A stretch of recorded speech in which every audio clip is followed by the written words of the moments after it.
नमस्कार साथियों।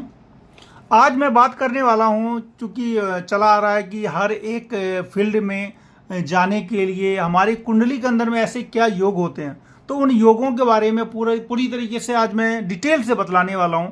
और हमारे वो भाई जो बीएड किए हुए हैं, जो सीटेट किए हुए हैं, एस्टेट किए हुए हैं, हर तरह से लाखों विद्यार्थी हर साल बीएड करते हैं, एग्ज़ाम निकालते हैं, डीएसएसबी में बैठते हैं और एक टीचर बनने की तमन्ना लेके तैयारी करते हैं और सफल भी होते हैं। तो उनकी कुंडली के अंदर में ऐसे क्या योग रहते हैं टीचर बनने के लिए? आखिरकार कुंडली क्या कहती है, ज्योतिष क्या कहता है? तो ज्योतिष की दृष्टि से एक शिक्षक योग क्या हो सकता है? मित्रों, शिक्षक योग के अंतर्गत ये मत समझें कि केवल स्कूल के टीचर, आप विद्यालय, आप मेडिकल कॉलेज, आप बड़े बड़े कोचिंग संस्थान जो हैं, इंस्टीट्यूट है, उनके प्रोफेसर, यानी कि प्रोफेसर और टीचर किसी भी फील्ड के आप होंगे तो आपके अंदर वो शिक्षक योग ही लगेगा। और गुरु सबसे बड़े भी होते हैं, यानी कि शिक्षक योग अगर है आपके अंदर तो निश्चित रूप से इतना तो है कि आप शिक्षा बांट रहे हैं। और ये एक तरीके का ये भी बहुत ही अच्छा योग होता है, क्योंकि हर काम, जो भी काम लोग आजीविका के लिए करते हैं, उसमें एक जो शिक्षा बांटना है वो सबसे बड़ा, जो ज्ञान का जो दान होता है वो सबसे बड़ा दान होता है। तो जो भी विद्यार्थी इसमें लगे हुए हैं कि आगे जाकर के विद्या का दान देंगे, तो ग्रह भी उनके लिए निश्चित रूप से अनुकूल हो जाएंगे।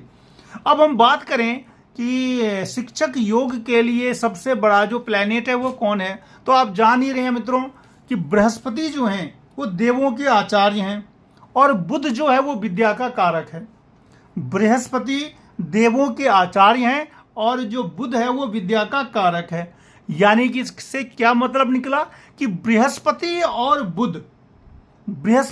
बुध अगर चार प्रकार का जो मैंने संबंध बताया है, दृष्टि का संबंध, यानी कि बृहस्पति और बुध एक दूसरे को देखें, युति का संबंध, बृहस्पति और बुध एक साथ बैठ जाएं, बृहस्पति और बुध एक दूसरे की राशि में बैठ जाए, मान लिया बुध बैठ जाए 9 नंबर या 12 नंबर में, और बृहस्पति बैठ जाए 3 में या फिर 6 नंबर में, यानी कि एक दूसरे की राशि में बैठने से भी इसको एक योग कहा जाता है, जिसको व्यत्यय योग कहा जाता है। और अगर शुभ भावों से ये व्यत्यय योग बनता है तो इसको महायोग भी कहा जाता है। और महायोग का वो फल दिया गया है कि महायोग जिसकी कुंडली में लागू होगा, महालक्ष्मी उस पर सदैव प्रसन्न रहती हैं। इसका मतलब क्या हो गया? धन संपदा की कभी कोई कमी नहीं होती। तो बृहस्पति और बुध में अगर किसी भी प्रकार का युति से, दृष्टि से, व्यत्यय से या एक तरफा संबंध अगर बना हुआ है तो निश्चित रूप से आप टीचर बनेंगे, आप प्रोफेसर बनेंगे, आप सरकारी तंत्र में जाएंगे। इसके बाद बृहस्पति और मंगल, मित्रों बृहस्पति और मंगल का भी अगर इसी प्रकार से दृष्टि संबंध बने, युति संबंध बने, व्यत्यय संबंध बने या फिर एक तरफा दृष्टि संबंध बने, किसी भी प्रकार से अगर बृहस्पति और मंगल का भी संबंध आपकी कुंडली में है तो निश्चित रूप से आप सफल होंगे शिक्षा के क्षेत्र में।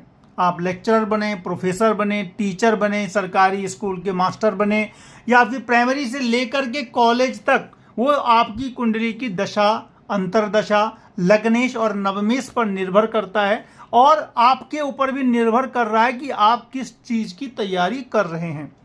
तो अगर आपकी कुंडली में ये योग बन रहे हैं तो निश्चित रूप से बिल्कुल देरी मत कीजिए, और अगर पॉसिबल है तो आज से ही आप अपनी तैयारी करना शुरू कर दीजिए। इसके बाद बृहस्पति देव जो हैं वो देवों के आचार्य हैं। तो बृहस्पति की अगर तीसरे भाव में और दसम भाव में अगर अकेले की भी स्थिति है, अगर तीसरे भाव का बृहस्पति अकेला भी है या मंगल के साथ है, किसी भी प्लैनेट के साथ है, चंद्रमा के साथ है, अगर तीसरे भाव में या फिर 10th हाउस जो नौकरी का होता है, तीसरा भाव भी नौकरी का भी होता है और 10th हाउस भी नौकरी का होता है। 10th हाउस जो होता है वो आपके विद्या जनित यश का होता है, यानी कि जो आपने विद्या पढ़ी है उसका यश जो मिलेगा। तो अगर 10th हाउस में बृहस्पति बैठे हुए हैं तो निश्चित रूप से आप शैक्षणिक क्षेत्र में तो जाएंगे ही जाएंगे। और अगर तीसरे भाव में बैठे हैं या 10वें में, किसी एक में भी बलवान होकर के बैठे, हंस योग बनाया हुआ है, मान लिया बृहस्पति 9 नंबर या 12 नंबर या 4 नंबर का बृहस्पति अगर आपके 10th हाउस में है, हंस योग बनाया हुआ है, पंच महापुरुष योग बनाया हुआ है, तो निश्चित रूप से आपको टीचिंग के क्षेत्र में सफलता मिलती है।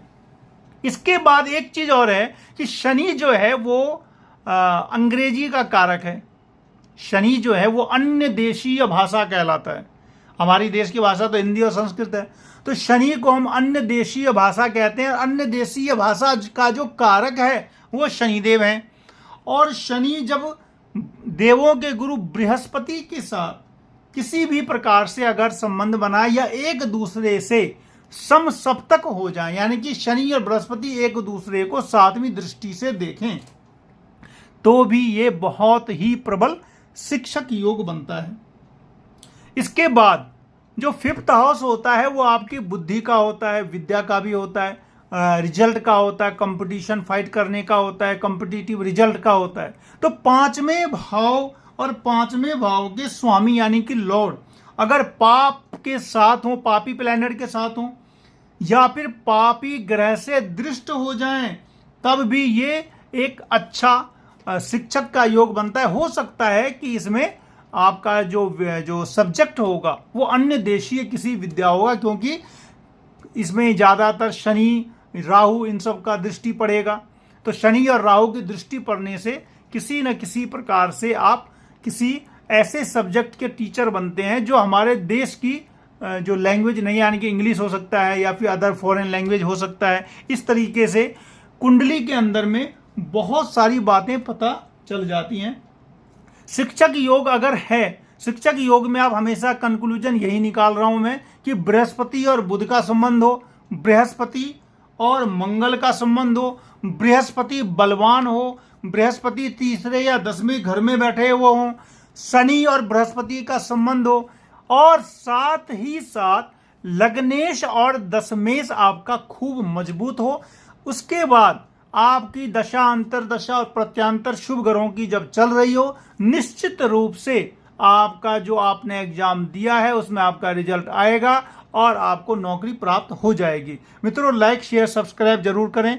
मिलते हैं नेक्स्ट वीडियो में, तब तक के लिए नमस्कार।